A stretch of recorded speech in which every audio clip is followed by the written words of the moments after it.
दादांनी आताच सांगितलं, सत्यवान दादांनी, की आपला माघी अन्नदान जो कार्यक्रम असतो त्यासाठी लागणारा निधी जमा करण्यासाठी दत्त जयंतीच्या निमित्ताने सर्व ठिकाणी दत्त मंदिर किंवा स्वामी समर्थ मठाकडे आपले स्टॉल असतात. बरीचशी भक्त मंडळी अगदी मनोसक्त अन्नदानासाठी मदत करत असतात.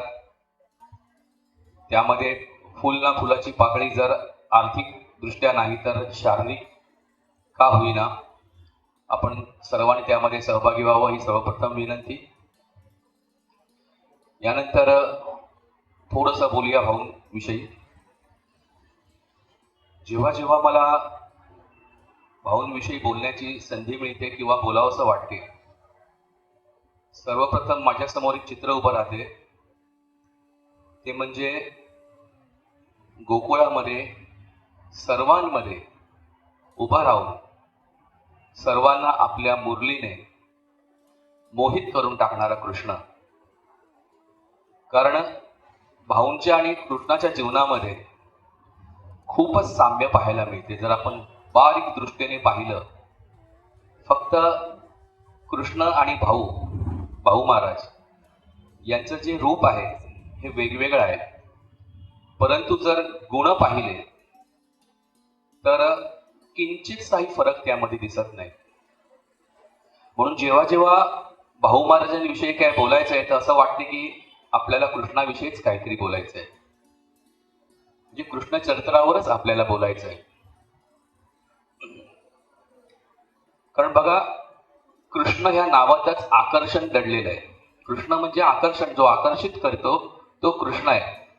भाऊनी पण आपल्याला तसंच आकर्षित केलं. बघा, तुम्ही आम्ही गेलो नाही, भाऊनी आपल्याला आणलं, तुमच्याकडे आकर्षित करून आणलं. काही प्रसंग आले असतील, काही वेगळे निमित्त झाले असतील, पण भाऊनी तसं कृष्ण आकर्षित करत होता तसं आपल्याला सर्वांना आकर्षण करून घेऊन गेलेले आहेत भाऊ. कृष्ण हा आनंद होता. कृष्ण चरित्रामध्ये दुःखाची सावली तुम्हाला दिसणार नाही. त्याच्या जीवनामध्ये दुःखच दुःख होती. जर कृष्णाचा आपण व्यक्तिगत जीवन बघण्याचा प्रयत्न केला तर सुरुवातच दुःखाने झालेली आहे. जन्म घेताच मृत्यू समोर हजर. अशा या कृष्णाच्या जीवनामध्ये केवळ आनंदच भरलेला आहे. कृष्णाने सर्वांना आनंद दिला. कृष्ण म्हणजे आनंद, परमानंद, आणि भाऊ म्हणजे सुद्धा आनंद आणि परमानंद. सर्वांनी उपभोगला की नाही आनंद तो, हो की नाही? भाऊंच्या सानिध्यात फक्त आनंद आणि आनंदच आपण उपभोगलेला आहे. कृष्ण म्हणजे खराखुरा मित्र, ज्याच्यावर तुम्ही डोळे झाकून विश्वास ठेवू शकता. तसाच काहीसा विश्वास आम्ही भाऊंवर ठेवला, डोळे झाकून, आणि ठेवू शकत होतो. कुठलीही भीती नव्हती, कुठलंही भय नव्हतं. कृष्ण म्हणजे आधार. भाऊंनी आधार दिला. केवळ आर्थिक नव्हे, वेगवेगळ्या संकटांमध्ये, वेगवेगळ्या प्रसंगांमध्ये एकच आधार होता, भाऊ महाराज. संकट कितीही मोठं असू दे, भाऊ आहेत ना. हा एक विचार मनाला एवढं बळ देऊन जायचा ना, कारण भाऊनी आधार दिला. कृष्णाने प्रेम दिलं, भाऊंनी प्रेम दिलं. कृष्णाची विविध रूपं होती. अगदी सवंगड्यांसोबत गायी चरणारा, विटीदांडू खेळणारा, चेंडू खेळणारा कृष्ण, त्याला जर बाळ म्हटलं किंवा साधा लहान मुलगा म्हटलं तर परत दुसरी घटना पुढे येते, कालिया मर्दन. आणि महाभारतात त्यांनी धारण केलेलं विराट रूप. भाऊ मला सुद्धा दिसायला सामान्य होते, त्यांचा पेहराव सामान्य होता. अगदी लहान मुलांसारखे ते आमच्यामध्ये रमले आणि म्हणूनच आम्ही त्यांच्यात रमलो. जर भाऊ जर फारच विराट रूप आमच्या समोर धारण केलं असतं तर आम्ही कधीच तिथे रमू शकलो नसतो. पण भाऊंनी आमच्या सोबत आमच्या वयाप्रमाणे आम्हाला जे सुचेल असं रूप धारण केलं. आमच्यासोबत तेही लहान झाले. जिथे जिथे कर्तृत्वाची गरज लागली त्या ठिकाणी भाऊ मात्र एक तरुण तडफदार असं म्हणतात ना, तसे भाऊ आम्हाला भासले. आणि जेव्हा आम्हाला आधार हवा होता तेव्हा एखादा वृद्ध पित्याचा आधार पाठीमागे असतो, पूर्ण जीवनाचा अनुभव असतो, आणि त्या अनुभवातून आम्हाला योग्य मार्गदर्शन होत असते. असंच काहीतरी भाऊंनी आम्हाला दिलं. बरोबर आहे ना? बघा ना, ह्या किती साम्य आहे याच्यामध्ये. कृष्णाच्या जीवनाचा थांग कोणालाच कळला नाही. कृष्ण फक्त बाहेरूनच लोकांना कळला, आतून कळलाच नाही. जेवढा कृष्ण बाहेर दिसत होता ना, त्याच्यापेक्षा कैक पटीने तो आतमध्ये होता. पण तो कोणच पकडू शकले नाहीत. अगदी भाऊ महाराजांचं पण असंच आहे आमच्या बाबतीत. आम्ही भाऊंचं बाह्यरूप पकडलं, पण भाऊंचा अंतरंग आम्ही पकडू शकलो नाही, कारण तेवढी पात्रताच आमच्यात नव्हती आणि एवढं गूढ आणि एवढं गाढ होतं, तिथपर्यंत आम्ही पोचू शकत नव्हतो. असे भाऊ महाराजांचं व्यक्तित्व होतं. कृष्ण सर्वांमध्ये होता, पण कशामध्येच नव्हता. भाऊ महाराज सुद्धा ही सर्वांमध्ये होते, सर्वांमध्ये होते, सर्व गोष्टींमध्ये होते, पण तरी देखील कशामध्येच नव्हते. आपल्या एवढा मोठा प्रपंच तुम्हा आम्हाला सर्वांना तिने अंगाखांद्यावर ठेवलं, तर देखील भाऊ विरक्त होते. ही सोपी गोष्ट नाहीये. म्हणून कृष्ण चरित्र आणि भाऊंचं चरित्र यामध्ये काही विशेष फरक नाहीये. फक्त जो काही फरक दिसतोय ना, तो आमच्या बुद्धीनुसार किंवा आमच्या नजरेची क्षमता तेवढी नाही, म्हणून आम्हाला तो फरक दिसतोय. कृष्ण सर्व गुण संपन्न, भाऊ सर्व गुण संपन्न. कृष्णाकडे नेतृत्व अफाट, भाऊंकडे नेतृत्व अफाट. कृष्णाकडे देण्यासारखं भरपूर काहीतरी होतं. कृष्णाने कधीच कोणाकडून घेतलं नाही, फक्त द्यायचं काम केलं. भाऊ महाराजांनी तेच केलंय. कोणीतरी एकाने हात वर करून सांगा की भाऊंनी माझ्याकडून घेतलं. नाही, शूटिंग नाही करणार, सांगू शकता तुम्ही. नाहीच आहे. पण एकाने तरी सांगा असं की भाऊंनी मला काहीच दिलं नाही. नाही ना, उत्तरच नाही. दिलंय. भाऊंनी प्रत्येकाला दिलंय, कोणाकडूनच घेतलं नाही. आम्हाला वाटतं की भाऊ माझ्याकडून घेत आहेत, पण जे काय भाऊंनी आमच्याकडून घेतलं ना, ते आम्हाला देण्यासाठीच दिलं, शतपटीने दिलं. काही गोष्टी आम्हाला कळल्या नाही. कृष्ण हयात असताना त्याच्या प्रियजनांना पण कृष्ण कळला नाही. पण ज्या वेळा कृष्णाने देह ठेवला, कृष्णाचं निधन झालं, त्यानंतर मात्र त्यांच्या शत्रूलाही विरह झाला. तेव्हा कळलं की आपण परमात्म्यासोबत होतो, आपण बरंच काय करू शकलो असतो, आपण आपलं जीवन बदलू शकलो असतो, आपणही परमात्मा होऊ शकलो असतो. एवढी शक्ती त्या कृष्णामध्ये होती. भाऊ महाराजांमध्ये तीच ताकद होती. जर आम्हाला तेव्हा कळलं असतं की आम्ही प्रत्यक्ष कृष्ण परमात्म्यासोबत राहतोय, तर आज आम्ही वेगळे असतो. पण ती बुद्धी आम्हाला तेवढी होत नाही, कारण जीवन जगण्याची कला आमच्याकडे नव्हते. आम्हाला असं वाटलं की आम्हाला भरभराट करण्यासाठी, धनसंपदा देण्यासाठी, आमची लग्न जुळवण्यासाठी, आम्हाला नोकरी देण्यासाठी, आमचं घर देण्यासाठी, मुलं बाळा देण्यासाठी भाऊ महाराज अवतरित झालेले आहेत. या सर्व क्षुद्र गोष्टी होत्या त्यांच्यासमोर. जर ते देत होते, तर आपण काहीतरी उच्च वेगळं जीवन बदलणं असं काहीतरी घ्यायला पाहिजे होतं. कारण कृष्ण जगण्यासाठी आला नव्हता, जगवण्यासाठी आला होता, जीवनाची कला शिकवण्यासाठी आला होता. अचूक भाऊ महाराज पण त्यासाठीच आले होते. भाऊ महाराजही स्वतः जगण्यासाठी आले नव्हते, ते आपल्याला जगवण्यासाठी, आपल्याला जीवनाची कला देण्यासाठी आले होते. त्यांनी जे जे आम्हाला काही मार्ग दाखवले ना, आम्ही त्या मार्गांना साध्य समजून बसलो. ते फक्त मार्ग आहेत. आम्हाला पारणाला बसवलं, आम्हाला तीर्थस्थानात नेलं, आम्हाला भजन शिकवलं, आम्हाला शिव्याशिवाय माहितीच नव्हत्या काय, फक्त शिव्याच द्यायच्या. त्या मुखामध्ये, त्या जिभेवर त्यांनी सरस्वती कशी नांदेल याचा प्रयत्न केला है ना. परमेश्वराचं नामस्मरण आम्हाला बसवलं. ही चांगली, खूप चांगली कामं दिली. पण आम्ही त्यालाच अंतिम सिलेबस समजलो आणि त्यालाच घट्ट कवटाळून बसलो. त्याच्याही पलीकडे आम्हाला भाऊंना न्यायचं होतं. भाऊंची इच्छा होती की माझ्या प्रत्येक बाळाने याच्याही पलीकडे जावं, पण आम्ही त्यालाच चिकटून बसलो. जो मार्ग दाखवला ना, त्या मार्गालाच आम्ही ध्येय समजून बसलो. ही आमच्याकडनं चूक झाली त्यावेळेला. कारण भाऊंचा जे काही अंतरंग होते किंवा त्यातली जी खोली होती, ही आम्हाला समजलीच नाही त्यावेळेला. तुला लक्ष्मी पाहिजे ना, आम्ही कशासाठी गेलो? स्वार्थासाठीच गेलो. ठीक आहे ना, तुला लक्ष्मीच पाहिजे ना, चल मी देतो. तू लक्ष्मीकडे काय जातोस, मी त्याच्याही वरच्या स्टेजला तुला घेऊन जातो, माझी ओळख आहे बोलण्यावर. त्याच्याही वरिष्ठ लक्ष्मीपती नारायण म्हणून आम्हाला दत्तभक्तीकडे नेलं. आम्हाला सांगितलं की इथे कवटळून बस, याला घट्ट धर. तू धन काय मागतोस त्याच्यापेक्षाही जास्त तुला काही मिळेल. तू खऱ्या अर्थाने समृद्ध होशील. पण आपण पण लबाड होतो. आम्हाला लक्ष्मीच हवी होती, बाकीची समृद्धी आम्हाला कळलीच नाही. आम्ही त्या लक्ष्मीलाच पकडू लागलो. भाऊ महाराजांची ओळख होती. ते म्हणायचे, अरे माझ्याकडे नंबर आहे, मी डायरेक्ट फोनवर बोलतो, रोज माझं संभाषण होते आणि मी वशिला लावू शकतो तुमचा की हे माझीच बाळ आहेत, जरा लक्ष ठेवा म्हणून. आणि एवढ्या लेवलमधून फोन गेलेला आहे म्हटल्यानंतर लक्ष ठेवणारच. पण आपणच लबाड, आपण बायपास, शॉर्टकट. लक्ष्मी आम्हाला हे कळलंच नाही. भाऊ महाराज काय शिकवतायत आपल्याला. जर मला लक्ष्मी हवी आहे तर लक्ष्मीच्या ऐवजी लक्ष्मीपतीकडे मला का घेऊन गेले आम्हाला कळलं नाही. कारण आमची सोच छोटी होती, भाऊंची व्यापक होती. तेवढी व्यापकता आमच्याकडे नव्हती. भाऊ सांगत होते, अंतरी वसता नारायणे. नारायण जो आहे तिचा पती आहे. अंतरी वसता नारायणे लक्ष्मीसी काय उणे.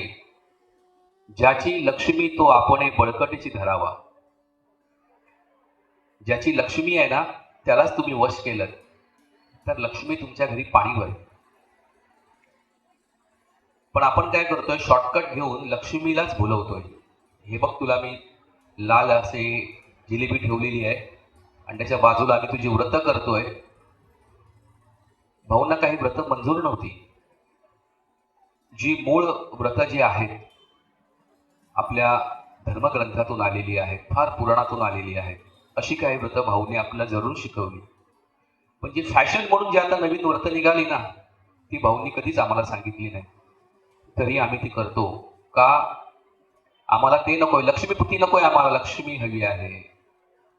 आणि म्हणून आम्ही शॉर्टकट मारतोय. भाऊंनी दिलेला भाऊंची झोळी भरपूर मोठी. त्या झोळीत काय काय आम्ही त्याची खोलीच म्हणजे त्या झोळीचा आम्हाला काय पत्ताच लागू शकत नाही. दिसताना ती छोटी दिसते आहे, पण डोकावलं ना जसं कृष्णाच्या तोंडामध्ये जर वाकून बघितलं तर पूर्ण ब्रह्मांड होतं त्याच्यामध्ये, तसं भाऊंच्या झोळीत ब्रह्मांड होतं. आणि ते द्यायला उत्सुक होते, पण आम्ही घ्यायला उत्सुक नव्हतो. आम्हाला ठराविक संकुचितच भाग घ्यायचे होते. आणि म्हणून भाऊंच्या पश्चात परतून ये घनश्यामा, परतून ये घनश्याम हेच आम्ही बोलत राहिलो. आज आम्ही खऱ्या अर्थाने आम्हाला प्रत्येक वेळेला वाटते की आज भाऊ हवे होते. जीवन प्रत्येक दिवशी संघर्षमय होत चाललेलं आहे. असं म्हणतात की एक काळ असेल की मनुष्याला खायला, एवढा मनुष्य स्वार्थी व्हायला लागलेला आहे. भौतिक गोष्टीमध्ये एवढा गुंतलेला आहे की भौतिक गोष्टी प्राप्त करण्यासाठी तो कुठल्याही थराला जाईल. मग कुठेतरी भक्ती मार्गाची थोडीशी ज्योत अंतरामध्ये जागत असेल तर या वाम मार्गापासून मनुष्य थोडासा तरी भयभीत राहील. आणि म्हणून भाऊनी ही ज्योत पेटवण्याचा प्रयत्न केला. पण आम्ही काय केलं, तेवढ्या पुरताच राहिलो. त्यांना काय शिकवायचं हे आम्ही समजून घेतलं नाही. भाऊंची शिकवण फार मोठी होती. भाऊंची शिकवण्याची पद्धत पण अशी होती की ते आम्हाला लहान मुलासारखंच शिकवत होते.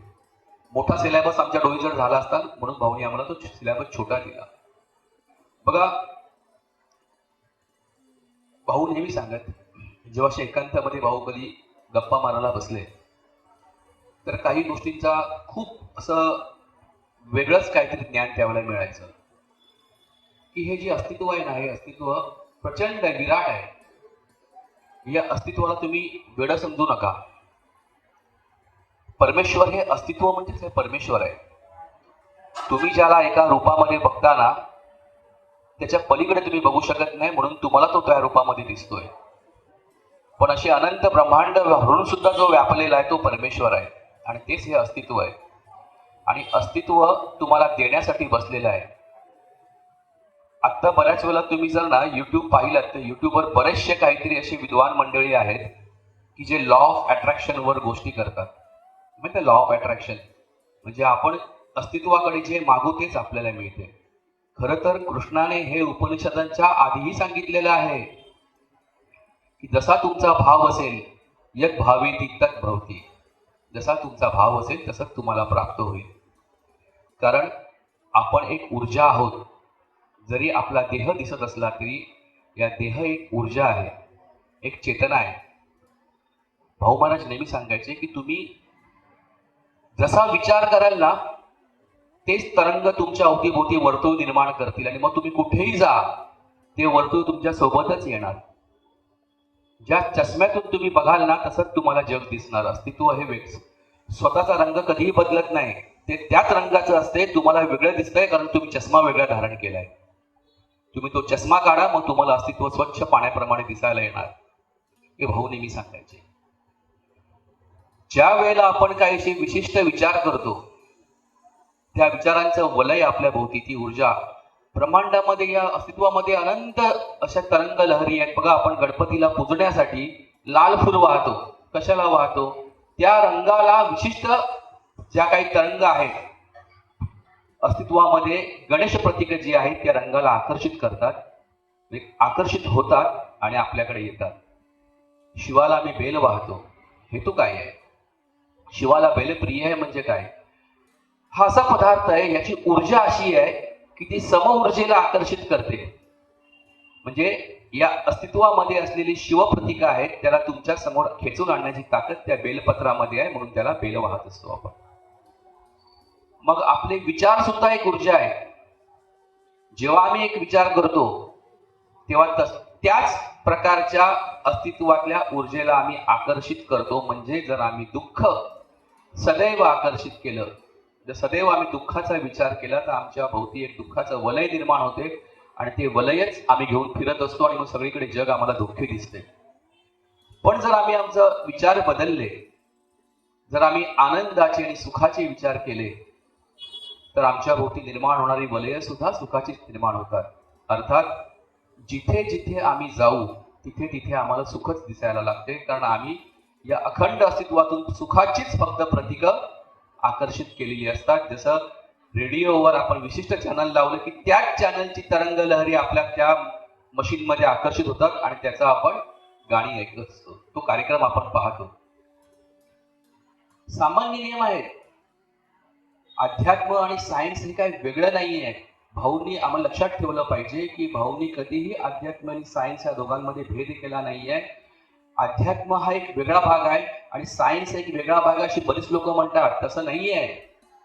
उलट अध्यात्म फार विराट आहे आणि त्याचा एक छोटासा सेक्शन, छोटासा भाग सायन्स आहे. म्हणून आज सायन्सला जे कळतंय ते 5-6 हजार वर्षापूर्वी आपल्या जे काही ध्यानधारणा करणारे होते, आमचे तपस्वी मुनी होते, ऋषी होते, त्यांना माहिती होतं. याचं कारण हेच आहे की सायन्स जन्माला आला आणि मग अध्यात्माला जन्म दिला असं नाही आहे.